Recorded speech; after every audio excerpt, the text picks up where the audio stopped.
Yuk jadi bagian dari dakwah kami. Dukung operasional dakwah dan sosial kami, raih pahala amal jariah yang terus mengalir sampai hari kiamat. Bismillah, Assalamualaikum warahmatullahi wabarakatuh. Alhamdulillah, tidak pernah berhenti lisan kita memuji dan memuja Allah. Tentu dengan penuh keyakinan dalam hati setiap muslim kalau ini adalah kalimat bersyukur dan berterima kasih kepada Allah yang Allah kekalkan dalam kitabnya, la in syakartum la azidannakum wa la in kafartum inna adabi la syadid. Kalau kalian bersyukur pasti aku akan tambah, dan kalau kalian kufur maka siksa aku sangat pedih. Selanjutnya kita panjatkan salam hormat kita kepada manusia yang telah Allah pilih untuk menutup risalah langit. Tidak lagi nabi dan rasul setelahnya, manusia yang paling pantas dijadikan sebagai suri tauladan yang telah Allah sempurnakan jalur nasabnya, fisiknya, ilmunya, serta juga mengucapkan satu kali salam hormat kepadanya akan dibalas 10 kali rahmat oleh Allah subhanahu wa ta'ala. Oleh karena itu selalulah menjadi orang yang mengucapkan salawat dan taslim kepada Nabi besar Muhammad sallallahu alaihi wa ala alihi wa sahbihi wasallam. Seperti biasa teman-teman sekalian, di pekan ketiga, di Rabu ketiga kita akan mengadakan tema inspirasi hijrah. Kita coba mendatangkan narasumber orang-orang yang sudah hijrah dengan tujuan beliau-beliau ini menyampaikan tentang bagaimana sebelum hijrah, bagaimana bisa mendapatkan hidayah sehingga hijrah, dan juga apa yang dilakukan sehingga bisa konsisten dan istiqamah setelah hijrah itu sendiri. Sudah berapa kali datang ke masjid kita ini di acara kita para mu'allaf, dan malam ini juga beliau salah satunya insya Allah akan menyampaikan kepada teman-teman sekalian kisahnya. Dan juga ada kisah-kisah yang lain, ada yang mantan preman, ada yang pelaku riba dan segala macam. Dan alhamdulillah kita sudah diberikan taufik untuk mendengarkan dan juga mengambil pelajaran. Namun sebelum kita masuk berbicara dan berbincang dengan tamu kita, saya ingin menyampaikan bahwasanya agama yang Allah subhanahu wa ta'ala turunkan di muka bumi ini hanya satu dan tidak akan pernah berubah. Allah kekalkan dalam surah Al-Imran, inna dina indallahil Islam. Dan sungguhnya agama di sisi Allah hanya Islam. Sebagai seorang muslim kita sangat yakin semua nabi-nabi yang Allah utus agamanya muslim. Baik itu Nabi Isa, Nabi Musa, Nabi Daud dan nabi-nabi sebelumnya. Mereka adalah membawa satu misi agama, memperkenalkan satu Tuhan, hanya yang berbeda dalam syariat yang Allah tentukan dan Allah syariatkan. Tergantung sesuai dengan kausalitas dan haknya Allah secara mutlak untuk mengubah dan menambahkan serta mengulangi syariat tersebut. Nabi yang terakhir itulah yang akan diikutin syariatnya, dan itu Nabi Muhammad sallallahu alaihi wasallam. Makanya beliau mengatakan perumpamaan aku dengan nabi-nabi sebelumku ibarat seperti satu bangunan yang sangat indah. Orang-orang mengelilinginya lalu memuji-muji bangunan tersebut. Kemudian mereka menemukan ada satu batu bata yang belum diletakkan. Dan mereka berkata, andai saja satu batu bata yang diletakkan maka akan sempurna bangunan ini. Maka beliau mengatakan sallallahu alaihi wasallam, akulah satu batu bata itu. Jadi beliau bukan membawa agama baru. Agama ini turun-temurun. Dari Nabi Adam alaihissalam sampai Nabi Muhammad alaihissalam. Sekali lagi yang berbeda hanya dalam syariatnya. Dan karena agama ini adalah agama yang benar di sisi Allah, sebagaimana tadi sudah saya bacakan ayatnya, inna dina indallahil Islam, agama di sisi Allah hanya Islam. Dan dalam firman yang lain, wa may yabtaghi ghairal islami dinan falan yuqbala min wa huwa fil akhirati minal khasirin. Siapa yang coba-coba pilih selain Islam sebagai agamanya, maka dia termasuk tidak akan diterima dari dan dia termasuk orang yang rugi pada hari kiamat nanti. Dalam salah satu kisah Nabi Muhammad SAW pada saat beliau ditolak dakwanya di kota Taif. Setelah beliau berdakwah kurang lebih 10 tahun di kota Mekah. Karena total dakwanya 13 tahun semua alaihissalam di kota Mekah. 10 tahun semuanya terjadi penolakan. Tidak masuk Islam kecuali 153 orang. Maka beliau coba mau ekspansi Islam itu ke kota-kota terdekat, yang paling dekat adalah kota Taif. Namun Abu Lahab, pamannya, yang memang menolak agama Islam, lebih dulu ke sana lalu menyampaikan akan datang ponakan saya, dia adalah seorang penyihir, dia pendusta, jangan dipercaya, dan segala macam hal, sampai penduduk kota Taif menolak Nabi SAW. Dan bukan cuma ditolak, tapi setiap kali beliau melangkahkan kakinya pada saat diusir dari kota Taif, Kaki yang diangkat dilempari batu. Kaki yang diletakkan dibiarkan berdarah, begitu terus sampai beliau keluar. Dalam kondisi keringatan, berdarah, ditolak dakwanya, beliau pun duduk di bawah sebuah pohon, kemudian beliau mengucapkan kata-kata yang masyhur, "Ya Allah, kemana engkau arahkan hidupku di saat itu? Kepada musuhkah yang akan membunuhku? Ya. Atau ke masa depan yang belum jelas?" Karena kembali ke Mekah, ditolak dakwah. Di kota Taif, ditolak. Mau kemana kira-kira sekarang? Namun beliau mengatakan, "Ya Allah, tetapi bila engkau tidak murkah padaku, artinya dengan perjuangan yang aku lakukan selama ini, aku akan terus memperjuangkan dan aku tidak akan peduli." Maka di saat itu Allah turunkan Jibril alaihissalam lalu mengatakan, "Hai Muhammad, ini Allah mengutus bersamaku malaikat penjaga gunung. Tugasnya mengurus semua gunung di muka bumi. Kau tinggal perintahkan saja. Kalau engkau perintahkan agar gunung-gunung di dua kota ini, Mekah dan Taif, dua-duanya disatukan sehingga hancur kota-kota ini, dan dakwamu akan tersebar, dia akan lakukan. Atau pilihan lainnya, engkau bersabar, dakwahi mereka, toh juga walaupun ada yang menolak, nanti agamamu akan menyebar." Maka Nabi SAW mengatakan, "Kalau begitu saya akan bersabar dan berharap dari keturunan mereka nanti keluar orang-orang yang beriman kepada Allah." Dan betul keluar dari Al-Walid, Khalid bin Walid. Keluar dari Umayyah, Safwan. Keluar dari Abu Jahal, Ikrimah. Keluar dari kota Taif sendiri, perawi hadis terbanyak Abdurrahman ibn Sakhar atau Abu Hurairah radhiyallahu anhum ajma'in. Dan seterusnya, gitu kan. Tapi yang jadi saksi bahasan kita teman-teman sekalian adalah perkataan Jibril AS mengatakan, kalaupun kau bersabar ya, dan menyampaikan serta dengan suka dukanya dakwah, akan tersebar juga agamamu. Dan ini akan terjadi sampai hari kiamat nanti. Akan tetap ada orang yang masuk Islam, jadi mu'allaf karena ini agama benar. Dan ada juga orang-orang yang menolaknya. Itu sudah menjadi sunnatullah. Yang menerima berarti dia yang beruntung, yang menolak berarti dia sendiri yang rugi. Nah seperti itu.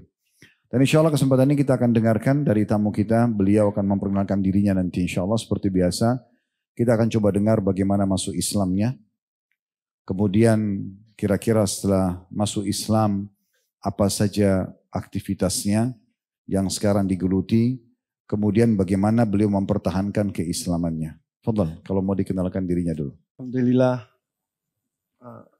malam ini bisa di sini dengan sesama muslim yang sebegitu ramainya Ustaz. Alhamdulillah. Masya Allah. Nama saya Wendy. Di teman-teman kemualafan mengenal nama saya Wendy Lofu. Alhamdulillah saya masih disayang sama Allah. Pendosa ini masih diberikan Allah kesempatan. Saya nggak tahu apa yang terjadi kalau saya dibenci sama Allah. Pintu hidayah saya ditutup. Allah Akbar. Afwan Ustaz. Ya, enggak apa-apa. Saya bukan terlahir muslim seperti kalian. Kami para mu'alaf punya rasa iri terhadap kalian yang terlahir dari Islam. Memiliki keluarga Islam. Ayah dan ibu Islam. Kami lebaran mau minta maaf ke siapa kami nggak tahu Ustaz. Itu yang saya iri dari teman-teman yang sudah terlahir Islam dari lahir. Boleh saya sebut agama sebelum? Boleh, silakan. Alhamdulillah. Semoga yang menonton ini Islam saja ya.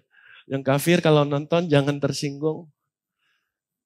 Saya terlahir dari mungkin masih orok, masih di perut ibu, sudah di sakramen. Alhamdulillah. Saya pernah di Katolik. Jadi dari belum lahir pun saya sudah menjadi pengikut Katolik.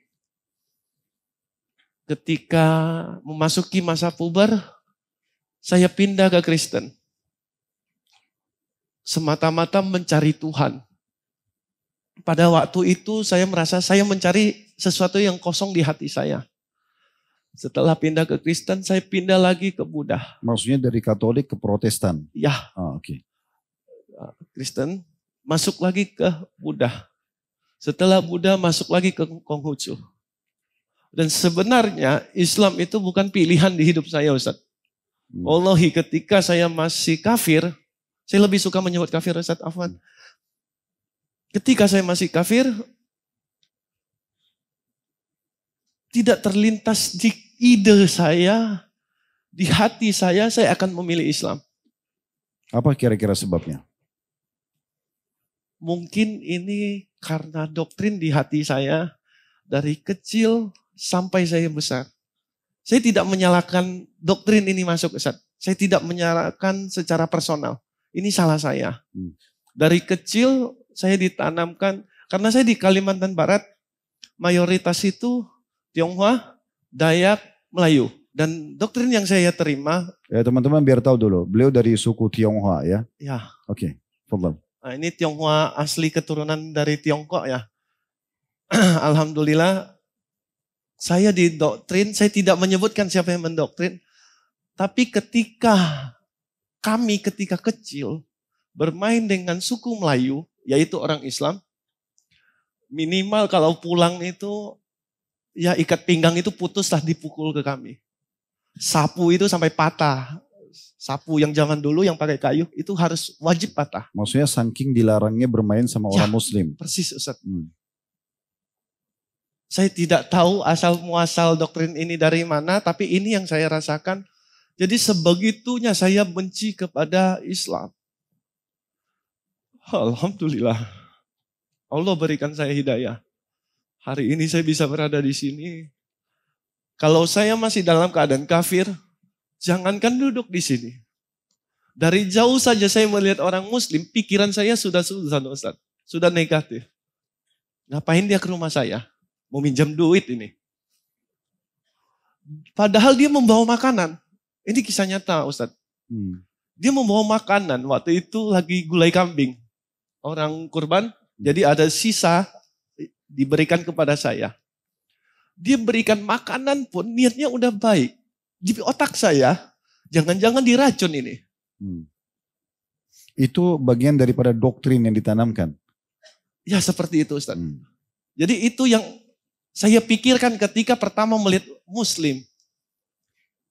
Itu terjadi pada teman-teman komunitas semuanya yang ada di Kalimantan dari Tionghoa atau? Kalau mereka mengaku seharusnya begitu Ustaz. Kalau mereka mau mengaku. Berarti ada doktrin untuk tidak boleh mengenal orang Melayu, itu yang berarti maksudnya orang Muslim ya? Tidak boleh dekat-dekat dengan Melayu. Dekat. Khawatir nanti masuk agama Islam. Ya. Artinya boleh memilih agama lain. Yang penting bukan Islam. Gitu. Ya, jadi saya waktu kecil sampai dewasa, sebelum saya mendapatkan hidayah, saya selalu berpikir agama apapun boleh selain Islam. Mau Kristen, Konghucu, Buddha, Katolik, terserah. Nggak ada masalah, yang penting jangan Islam. Itu yang ada di pikiran dan hati saya. Baik, selanjutnya pada saat apa kira-kira yang memicu nih? Sehingga bisa dapat hidayah dan masuk Islam. Biar teman-teman tahu.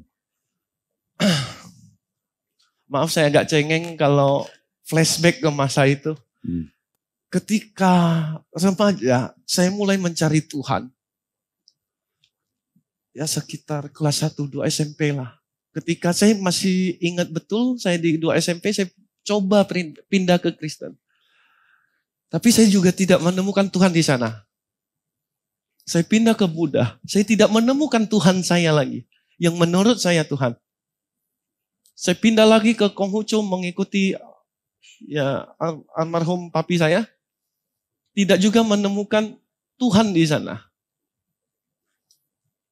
Astagfirullahaladzim. Dan akhirnya ketika saya masih kafir, pemahaman saya terhadap Islam itu selalu jelek Ustaz. Jadi jika 4 agama ini salah, Islam juga harus salah. Alhamdulillah karena saya mantan buzzer di, boleh sebut merek Ustaz? Di Kaskus, ya tahun 2000-an lah ya. Tapi yang penting saya tidak suruh kan? Ya enggak Ustaz. Saya mulai membuka Al-Quran. Dan qadarullah di berarti pertama pada saat kali itu jadi buzzer untuk apa nih? Tujuannya untuk nyari untuk kesalahan. memfitnah Islam. Untuk memfitnah Islam. Ya, saya yang berusaha mencari kesalahan Islam itu sendiri. Dan niat saya Dan tekad saya waktu itu sangat kuat. Ketika saya menemukan kesalahan, saya akan sebarkan di Kaskus. Waktu itu Kaskus itu masih booming lah ya. Ya semua orang remaja itu tahu. Jadi waktu itu dibayar atau? Enggak, saya yang membayar Ustaz. Saya membayar tim saya 20 juta satu tim. Ada 3 tim Ustaz. Untuk mencari kelemahan Islam? Saya yang mencari, mereka yang menyebar. Dan qadarullah, saya menggaji buta mereka. Karena ya tidak ketemu sama sekali kesalahan di Al-Quran. Pertama saya buka Al-Quran, karena orang Tionghoa dan tidak biasa memegang Al-Quran, saya bukanya seperti buka buku pelajaran. Dari kiri, buka terus. Jadi dibuka seperti buka ini, buku pelajaran. Jadi dari Al-Ikhlas dulu, baru terakhir di Al-Fatihah. Qadarullah, mungkin ini wasilah Allah melalui boleh dibilang abang angkat saya, namanya Mas Hendro. Ya dia berusaha meyakinkan saya ketika saya membaca Al-Quran. Wen, kamu salah baca. Bacanya dari kiri ke kanan. Lu buka dulu, dibalikin dulu bukunya, baru dibuka. Buka ke kanan. Ini halaman pertama. Jadi kedua kali saya buka Al-Fatihah dulu. Di situ saya tidak terlalu heboh awalnya. Yaitu hanya puji-pujian kepada Tuhannya menurut saya waktu saya masih kafir. Salah satu yang paling mudah difitnah menurut saya waktu kafir, astagfirullahaladzim, yang membawakan pesan Al-Quran ini, yang menciptakan Al-Quran ini, yaitu Rasulullah SAW. Ya, berarti yang membawa risalah ya? Ya. Ya, bukan yang menciptakan adalah Allah. Ya, okay. Yang membawakan Al-Quran ini. Tidak mungkin dia tidak ada titik kesalahan. Saya berprinsip manusia bisa melakukan sesuatu, berarti kita juga bisa. Dia bisa, kita bisa. Minimal bisa karena terbiasa. Saya cari kelemahan manusia pada umumnya, yaitu masalah biologis. Apa Ustaz? Saya buka di Al-Quran, di Al-Baqarah kalau nggak salah, di situ tertulis boleh menikahi 2, 3, 4 perempuan. Dan kita harus jujur, orang Islam sendiri membenci ayat ini. Terutama kaum akhwat.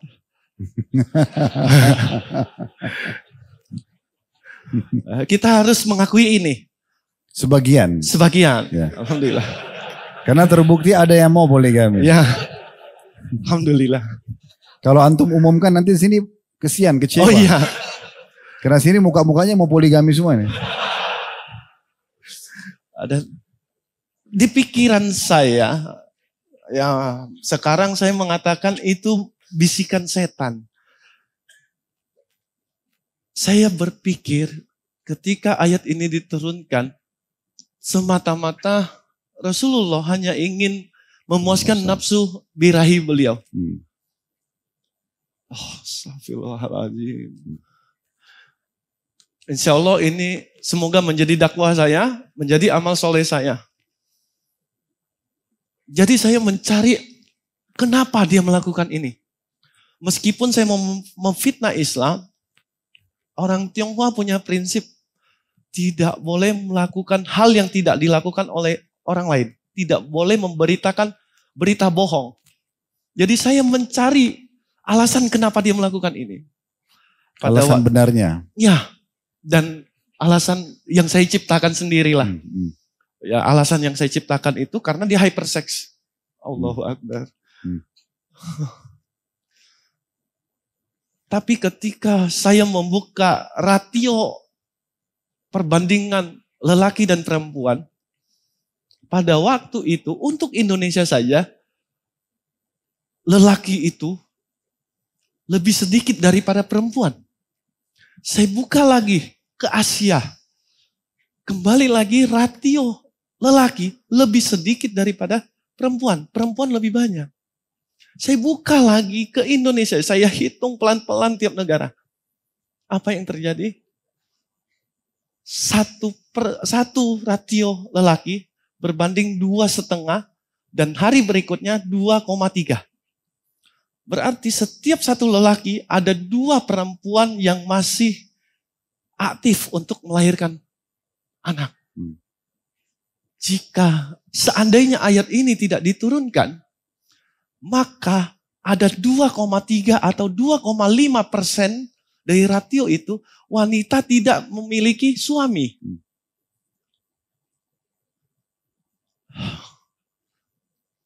Di situ terbantahkan oleh temuan saya sendiri. Yang awalnya ingin menunjukkan bahwa Rasulullah itu hypersex. Allah memudahkan saya untuk menghitung. Dalam sehari saya hitung, Ustaz.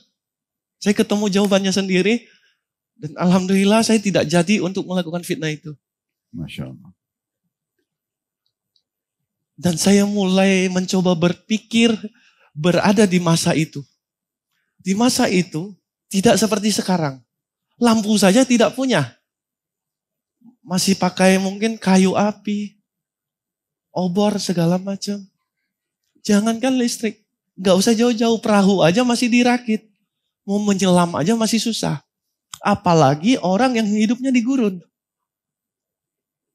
Kita lihat Mekah dan Madinah sangat jauh dari laut. Bagaimana ada seseorang yang berani mengatakan sesuatu hal yang dia tidak tahu. Contoh, ada api yang tidak bisa padam di dasar lautan. Ini kan kalimat yang sangat bodoh yang kalian tidak pernah ke sana, tapi kalian berani mengatakan itu. Dan saya berusaha, mungkin ini saya dapat jawabannya. Mungkin ini fitnahan saya. Saya bisa memfitnah Rasulullah bahwa agama Islam ini bohong. Berarti ini penemuan yang lain. Ya. Selain dari tadi ayat tentang poligami, Ya. sekarang ada ayat tentang gunung berapi di lautan. Ya. Oke. Saya sudah menulis sebuah postingan untuk disebar ke buzzer-buzzer saya. Ini postingannya, ini ayatnya, ini kesalahan Islam. Bagaimana mungkin ada? Apa yang Allah lakukan? Allahu Akbar. Saya masuk ke rumah, saya istirahat. Mami saya tiba-tiba buka TV. Boleh sebut merek ya Ustaz? On the spot, kalau yang seumuran saya masih ingat on the spot. 7, masih ada? Saya udah nggak nonton TV soalnya. 7 keajaiban dunia. Umurnya sekarang 34. Ya. Alhamdulillah. Istri udah ada Ustaz, jangan.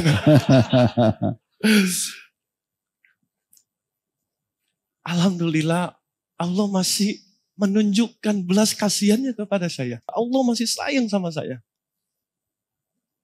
Ketika TV itu dibuka, di tayangan TV itu lagi menunjukkan ada penyelam lagi pakai palu menghancurkan larva di dasar lautan. Api itu tidak padam, air laut tidak habis. Mau fitnah pun gak sanggup saya Ustaz. Dan banyak lagi hal-hal yang ingin saya fitnah. Termasuk gunung yang warna-warni. Logikanya dia di gurun, dia ngomongin tentang Cina. Gak masuk akal. Daratan Cina dia berani ngomong gitu. Gak masuk akal lah. Mau naik onta berapa bulan baru sampai ke Cina kan gitu. Alhamdulillah. Ketika saya mau fitnah, saya coba cari di Google. Saya ketik gunung warna-warni. Langsung muncul fotonya. Di Gurun Sahara kalau nggak salahnya. Itu ada gunung, sudah tumbuh tanaman warna-warni di sekelilingnya. Dan warnanya tidak ada satupun yang sama. Jika Al-Quran ini salah, bagaimana Rasulullah bisa mengatakan sesuatu yang dia tidak tahu? Di dasar lautan contoh. Di daratan Cina. Yang dia tidak pernah ke sana mungkin. Dan saya selama mempelajari Al-Quran dan hadis, saya belum pernah melihat atau memang saya tidak tahu. Rasulullah belum pernah ke daratan Cina. Bagaimana dia bisa tahu? Jika dia bukan pembual, pemikiran saya waktu kafir. Dan definisi buat saya, Al-Quran itu kitab dari Tuhan, tidak boleh salah. definisi sebuah kalimat yang keluar dari Tuhan, dia tidak boleh salah. Jika ada satu letak kesalahan, mau titik ataupun koma di situ, maka itu adalah bualan manusia. Tapi di Al-Quran, insya Allah sampai sekarang pun saya sangat yakin, ketika saya masih kafir, saya 3 kali membaca, tidak menghafal ya, cuma membaca, mencari kesalahan di situ. Qadarullah, saya tidak bertemu satu titik pun yang salah. Jadi sampai sekarang Ustaz, ketika ada yang mau mengajak saya debat, mau agama apapun itu, saya sudah capek. Kalau dulu iya saya ladenin. Sampai berjam-jam pun hayo. Tapi karena Coach Stephen rahimullah melarang saya untuk berdebat. Jadi satu kalimat pamungkas saya ketika ada yang menghubungi saya untuk debat, Ustaz. Saya dari agama lain? Iya, agama apapun itu. Saya cuma minta dia buktikan saja satu kesalahan di Al-Quran. Saya ikut agama kalian. Ini bukan lemahnya iman saya. Tapi saya hanya ingin membuktikan, saya saja 3 kali tidak menemukan kesalahan.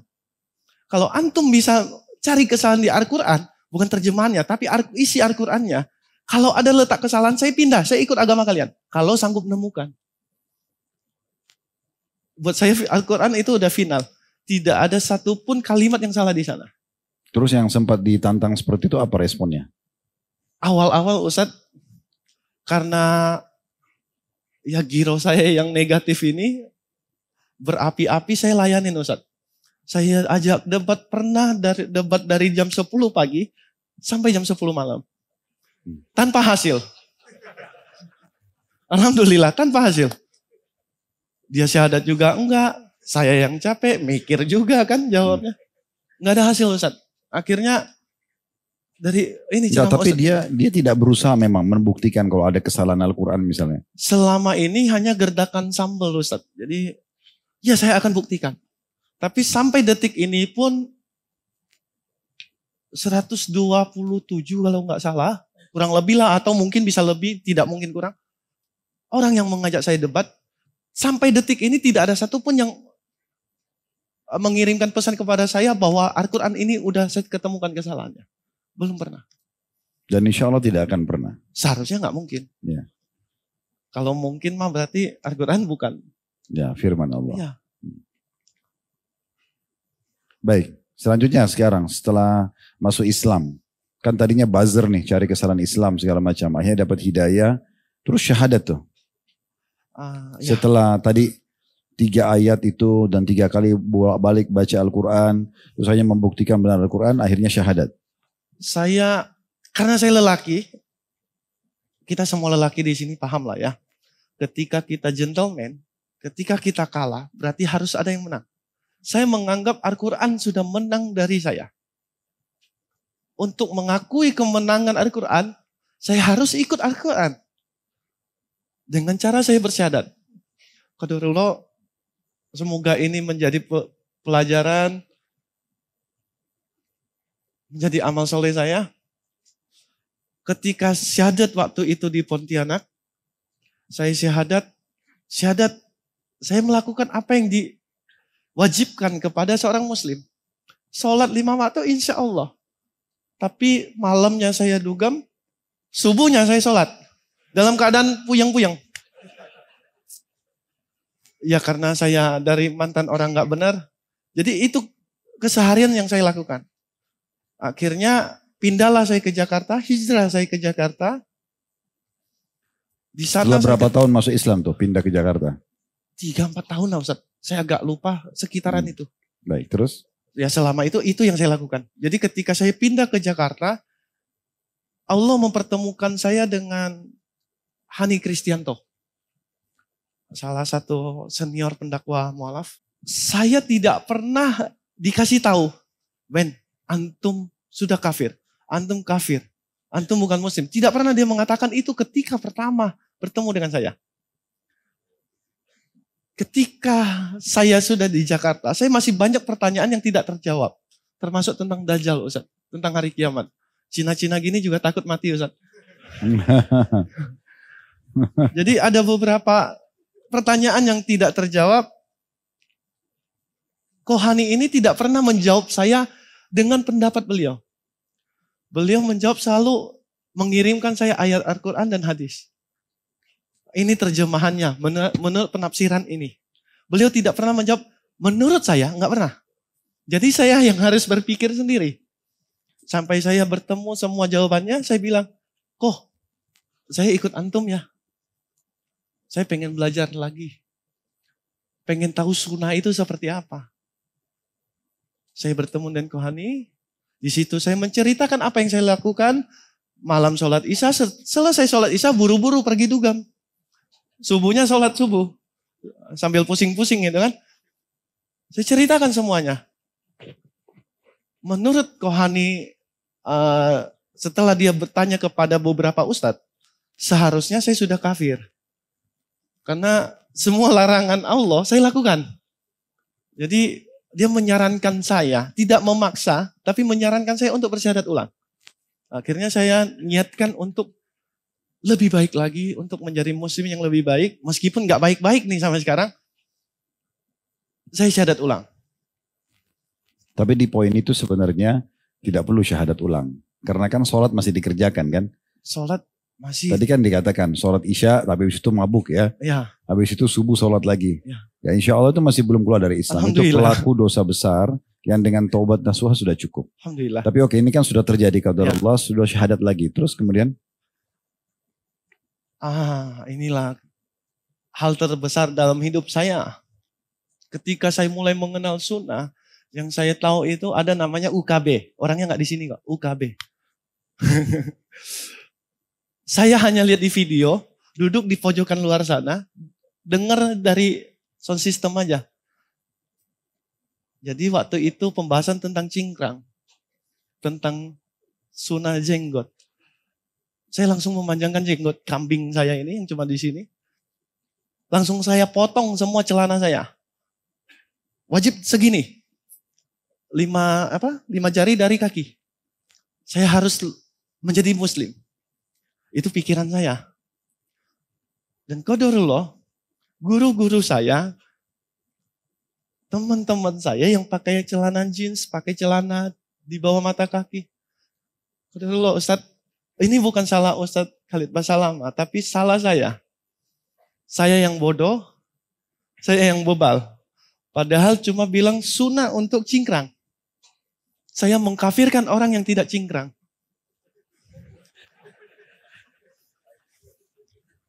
Berarti itu karena semangatnya.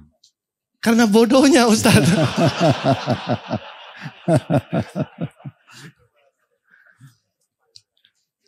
Alhamdulillah, akhirnya saya dipertemukan sama almarhum Ko Stephen Indra Wibowo rahimullah. Beliau satu kalimat yang dia kasih tahu kepada saya. Setelah diceritakan sama teman-teman, kegelisahan teman-teman tentang saya. Dikit-dikit kafir, dikit-dikit bid'ah.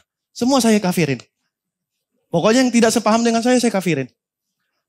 Ketemu dengan almarhum, beliau mengatakan kepada saya, kamu hapus semua video Ustadz Khalid Basalamah.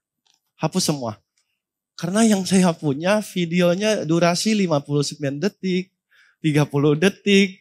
Jadi ya sepotong udah dipotong, potongan lagi gitu. Jadi saya hapus semuanya, saya mengikuti kata beliau. Sini, ini versi lengkapnya, kamu dengerin. Kalau nggak paham ngomong.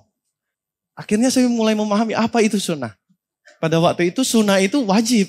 Sunnah itu yang dilakukan orang Islam gitu. Yang tidak melakukannya berarti kafir. Saking bodohnya saya.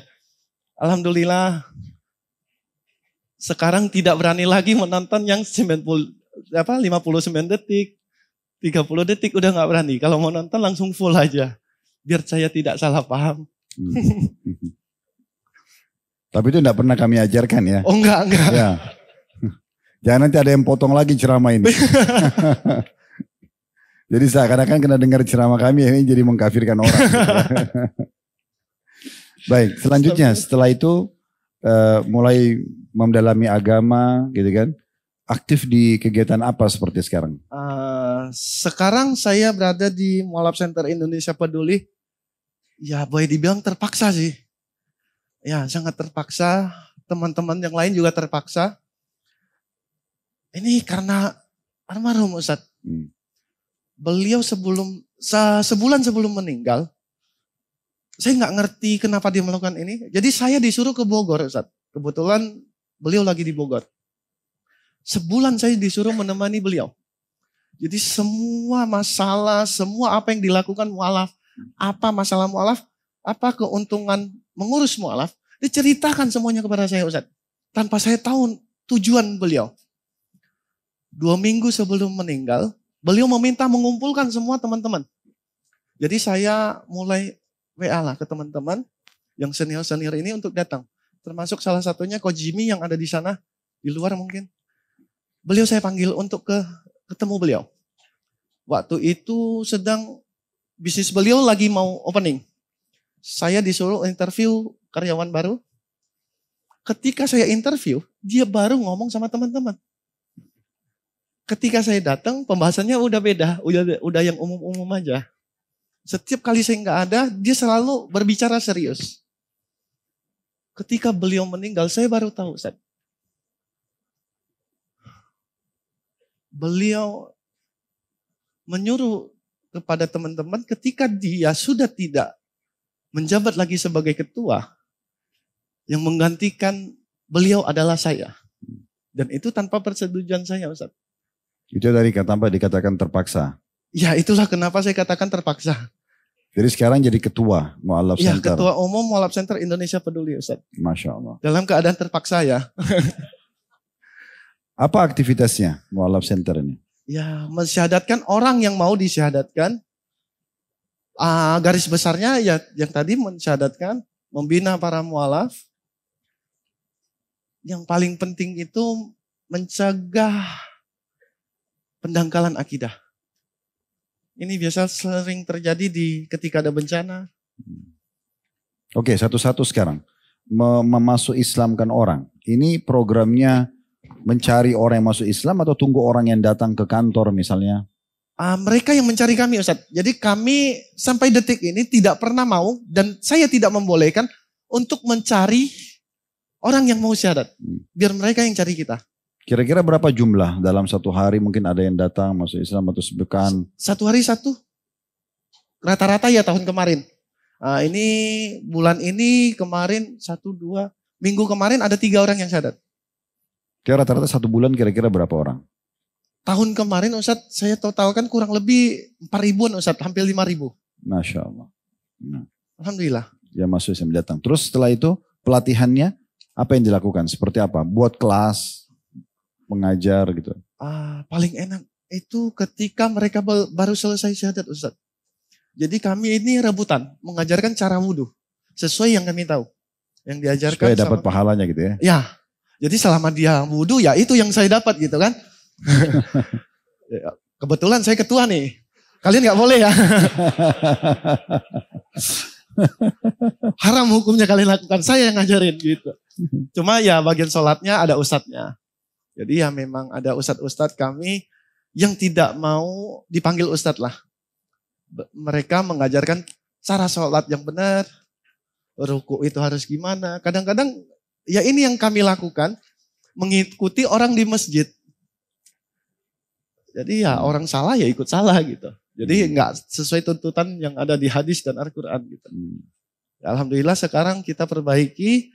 Mualaf setelah saya jangan ada lagi yang wudhu aja salah gitu. Jadi kalau yang selanjutnya tadi yang ketiga yang masalah menjaga kedangkalan akidah itu seperti apa maksudnya?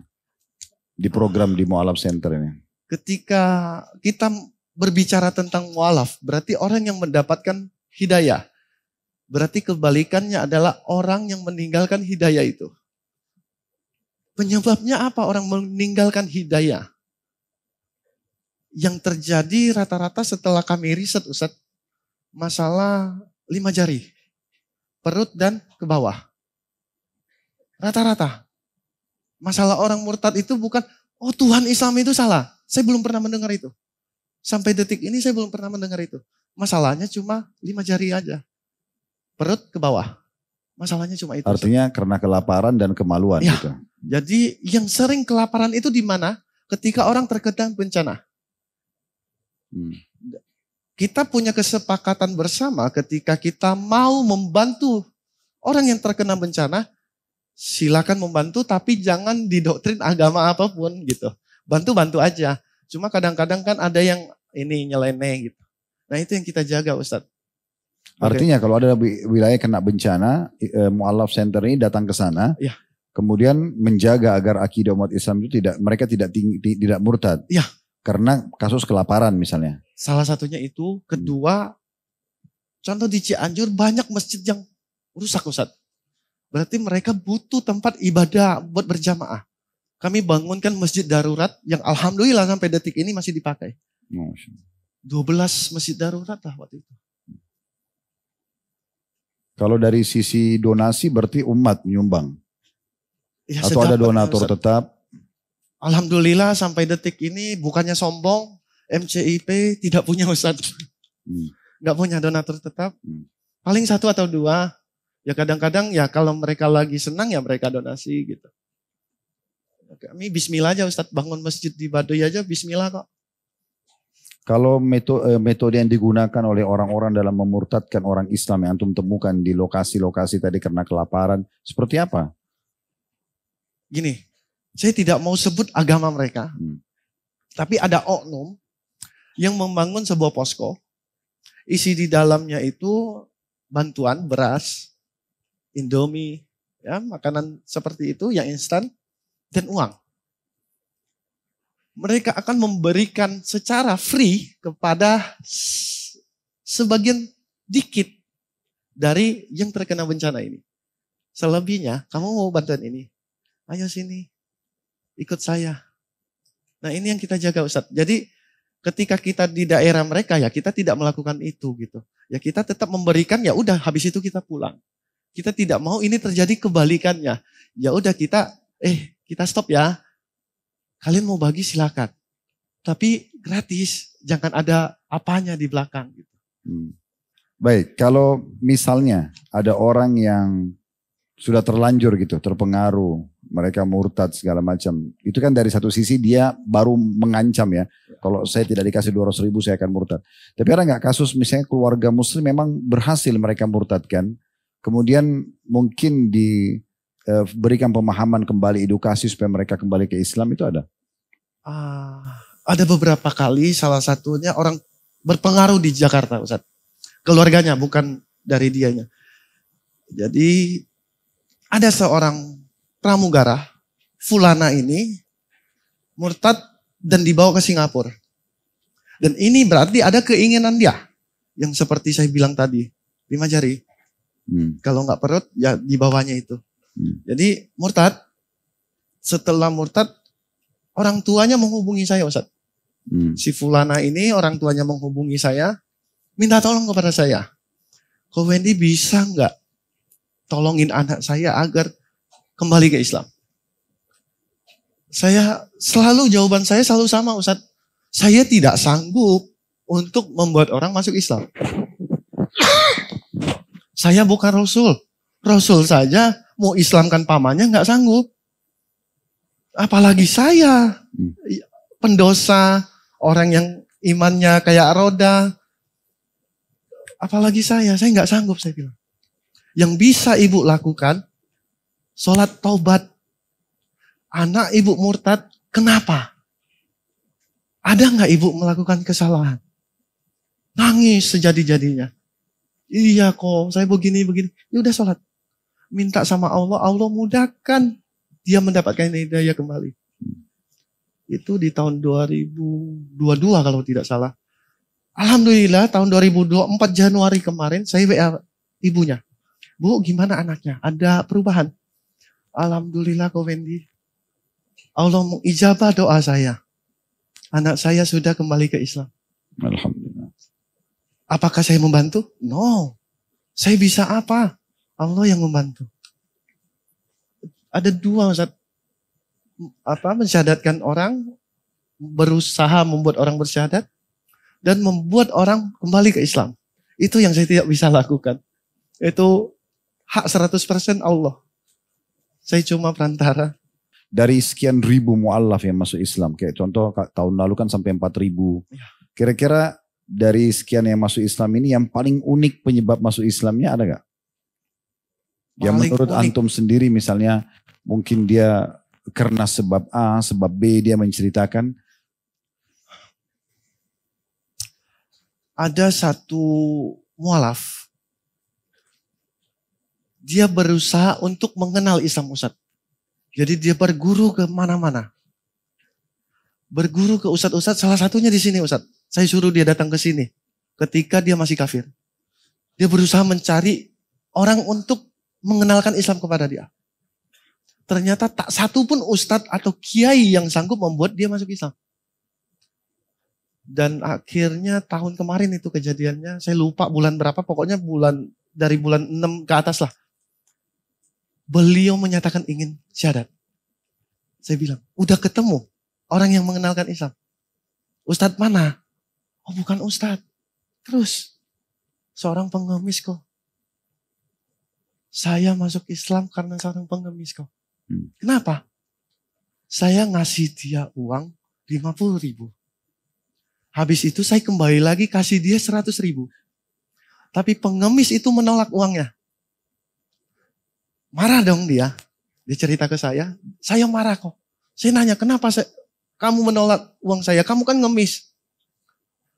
Rezeki saya adalah 50.000 ini. 100.000 ini silakan kasih ke yang berhak. Kepada teman-teman pengemis yang lain. Allah sudah memberikan saya 50.000 ini. Lewat jalur rezeki, beliau akhirnya mantap untuk bersyahadat. Masya Allah. Alhamdulillah. Baik teman-teman sekalian, jadi dari kisah yang cukup panjang tadi banyak kita bisa ambil pelajaran ya. Jadi yang pertama itu tentang masalah kebenaran agama Islam sendiri dan tidak ada keraguan sehingga mau nggak mau kalau Allah sudah ingin tanamkan dalam hati seseorang ya seperti beliau akhirnya yang tadinya bazar, benci Islam, mencari kesalahan akhirnya terbalik untuk menjadi muslim.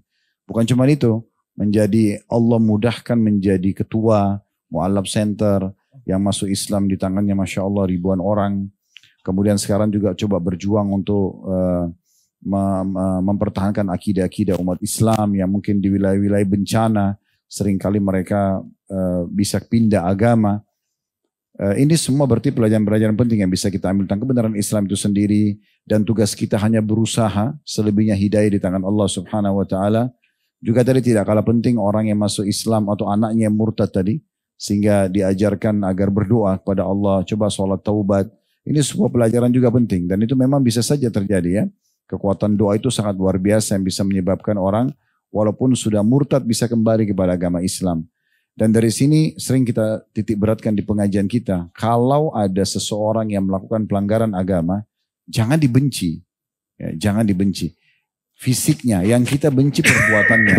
Sehingga kita perangi, yang kita minta kepada Allah agar diperbaiki adalah perbuatan kesalahannya. Kayak dia mencuri, dia menipu, dia berzina, dia apa saja. Kita berdoa kepada Allah agar diberikan hidayah, dia meninggalkan itu dan kita menjadi penyebabnya. Sehingga kita bisa panen pahalanya. Nah, ini pelajaran-pelajaran penting juga yang bisa kita ambil insya Allah. Sayang sekali kalau momen-momen penting seperti ini kita bisa ambil pelajaran, berkenalan dengan saudara kita dan mempelajari sejarah hidup apalagi orang dari non-muslim kepada Islam berlalu begitu saja. Jangan sampai teman-teman sekalian ini kita jadikan hanya seperti seremoni atau testimoni saja. Ya. Tadi di awal beliau sudah mengungkapkan kecemburuannya terhadap kita yang lahir dalam keadaan Islam. Itu berarti menandakan nikmat yang sangat besar kalau kita lahir dalam keadaan Islam, keluarga kita mayoritasnya Muslim, kita bisa sama-sama rame-rame beribadah, itu satu poin yang luar biasa. Kemudian juga pelajaran yang lain tentang masalah bagaimana orang kalau ingin mencari kesalahan Al-Quran, kesalahan Nabi Muhammad SAW sudah terbukti di depan mata kita. Beliau sebagai seorang praktisinya dulu, kemudian Allah justru jadikan berbalik menjadi penyebab hidayah. Dan memang Allah SWT sudah mengatakan dalam Al-Quran, La ya'tihil batil min baini yadayhi wala min khalfi. Al-Quran itu tidak akan mungkin ditemukan dari sisi manapun kekurangannya. Karena memang dia kitab dari Allah Subhanahu wa ta'ala. Berapa banyak ayat Al-Quran di mana Allah menantang para pujangga-pujangga Quraisy dulu untuk mendatangkan ayat-ayat, 1 ayat, 10 ayat saja seperti ayat Al-Quran, mereka tidak mampu. Juga tentunya setelah dapat hidayah, ternyata ada poin penting juga tadi. Ya. Di mana beliau walaupun sudah dapat hidayah masuk Islam, tetapi karena kurang berinteraksi dengan para ahli ilmu, para ulama, sehingga akhirnya beribadah tapi sambil masih berbuat dosa, gitu kan. Mungkin hal ini tidak terjadi kalau orang itu baru masuk Islam, kemudian mereka terpandu bersama dengan para ulama-ulama yang benar gitu. Ini bukan tentang masalah menyalahkan kondisi keadaan, tapi kita sedang mengorek hikmah dan pelajarannya. Kemudian selanjutnya juga setelah itu ada pengulangan syahadat tadi dan sudah kita coba luruskan ya. Karena yang memberikan masukan kepada beliau mengatakan sepertinya sudah ditanya ke beberapa ustadz kalau ini sudah keluar dari Islam. Hanya karena menggabungkan antara ibadah yang dikerjakan sholat tapi juga masih bermaksiat gitu ya, minuman keras misalnya. Dan sudah kita luruskan sebenarnya juga penting untuk kita jadikan sebagai momen ibrah dan pelajaran kita di majelis seperti ini. Kalau itu sebenarnya tidak perlu ulangi syahadat karena tidak membatalkan syahadat. Yang membatalkan syahadat jelas orang itu murtad. Walaupun dia hanya mengatakan saya keluar dari agama Islam sudah cukup untuk murtad gitu kan. Tapi kalau dia hanya melakukan perbuatan dosa besar makanya namanya pelaku dosa besar. Mereka tinggal taubat nasuha. Begitu juga setelah itu akhirnya beliau mulai beraktivitas ya di Mu'allaf Center sebagai bentuk kepedulian bagaimana tadinya dia pun non muslim kemudian ingin juga orang lain merasakan kenikmatan Islam sehingga bergabung dan kita sudah dengar tadi berapa banyak ribuan orang yang masuk Islam dan salah satu kisah unik tadi terakhir orang yang masuk Islam ya dengan cara justru tersentuh dari seorang yang seorang yang fakir miskin. Juga saya ingin kasus tadi yang beliau rasakan karena semangatnya pada saat sudah mengenal Islam, sudah mengenal sunnah, akhirnya mendengarkan potongan-potongan ceramah dengan sekedar mendengar tanpa terpandu dengan benar, tanpa mengikuti cuplikan yang lengkap, sehingga digabungkan dengan semangat ingin menerapkan Islam sampai akhirnya salah dan keliru. Ya, sempat mengkafirkan orang kalau misalnya tidak memelihara jenggot dan seterusnya. Dan ini pemahaman yang keliru dan alhamdulillah sudah diluruskan tadi ya oleh Coach Stephen tadi ya. Ya. Dan akhirnya sekarang sudah tidak begitu kan? Insya Allah. Alhamdulillah. Ya, jadi jangan sampai nanti orang juga memahami oh ternyata memang mengikuti pengajian-pengajian seperti kita ini akhirnya mengkafirkan orang, sebenarnya bukan. Tapi itu inisiatif dari antum sendiri ya. Iya. Ya. Sudah ada pengakuan. Ya, dan cukup banyak tadi hikmah-hikmah yang bisa kita ambil juga ayat-ayat Al-Quran 3 kejadian besar tadi ya tentang masalah ayat poligami, kemudian ayat tentang gunung berapi, kemudian tentang gunung yang berwarna-warni dan akhirnya membuat beliau tersentuh untuk mengakui kemenangan Al-Quran dan akhirnya masuk Islam ya. Dan sekian banyak mungkin hikmah yang bisa kita ambil. Memang teman-teman sekalian setiap kali kita bicara masalah keimanan ya, pasti kekufuran akan melawannya, kan gitu. Setiap kita bicara tentang kedermawanan, kekikiran akan melawan. Orang yang kikir tidak mau terima itu, ya. Setiap kita bicara tentang sunnah, pasti bid'ah akan melawan, kan begitu. Itu otomatis itu. Jadi nggak usah khawatir dengan itu. Pertama, selalu kami sampaikan banyak berdoa kepada Allah SWT. Berdoa terus. Dan doa ini teman-teman jangan dilakukan pada saat ada keperluan saja. Setiap saat. Kata Nabi SAW, mohonlah apapun kepada Allah walaupun tali sendal kalian yang putus. Apa saja. Misalnya antum lagi mau ke restoran, mau makan, lagi lapar. Tidak ada salahnya, alhamdulillah, wassalatu wassalamu ala rasulillah, mudahkan restoran dan makanan yang aku suka ini ya Allah. Misalnya, mau masuk ke parkiran kayak Blok M ini, takut rame nggak dapat parkiran, ya Allah mudahin parkiran buat saya. Hal yang sederhana, tetap minta kepada Allah SWT. Karena para ulama mengatakan doa itu tidak ada yang sia-sia. Dalam sebuah athar yang sahih disebutkan, pada hari kiamat nanti ada orang yang diberikan pahala bergunung-gunung. Lalu dia bingung, dari mana ini? Setahu dia tidak pernah buat amalan ini. Maka dia bertanya kepada para malaikat, lalu malaikat mengatakan ini doa-doa kamu yang belum kamu dapatkan jawabannya di dunia. Ini doa-doa kamu yang belum kamu dapatkan jawaban di dunia. Lalu kata Nabi SAW, maka orang itu berharap semua doa dia yang dia panjatkan di dunia tidak dikasih di dunia. Supaya diterima dalam bentuk pahala hari kiamat. Jadi doa. Berdoa terus supaya Allah mudahkan hijrah kita ini, berpegang pada sunnah Nabi SAW ini. Walaupun kita seperti dalam hadis ada Nabi SAW akan datang zaman nanti orang berpegang pada sunnahku seperti berperang pada bara api. Gitu kan? Kita dianggap asing, dianggap aneh, padahal kita sedang menjalankan perintah agama, sedang menciplak kehidupan baginda Nabi SAW, manusia terbaik, gitu kan? Maka kita dianggap garis keras, dianggap ini, dianggap itu biasa saja. Tidak usah khawatir. Maka banyak berdoa supaya Allah tolong kita, karena awalnya pun tidak sebanyak ini orang yang Tuhan ikuti sunnah Nabi, gitu kan? Lama kelamaan orang banyak ikut dan akhirnya jadi lunak dengan sendirinya.